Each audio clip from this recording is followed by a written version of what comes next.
So there we go, friends.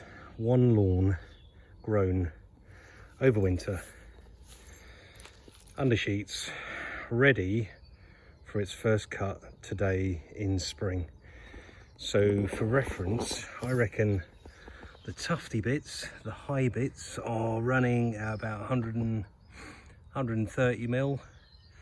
I'm going to cut it today at about 50 mil, just to clip it all off.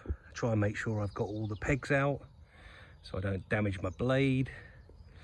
But that is the results of using very, very good quality grass seed over winter, looking after it under sheet, under compost, with a slow release control feed, plus an application of iron and some other magic.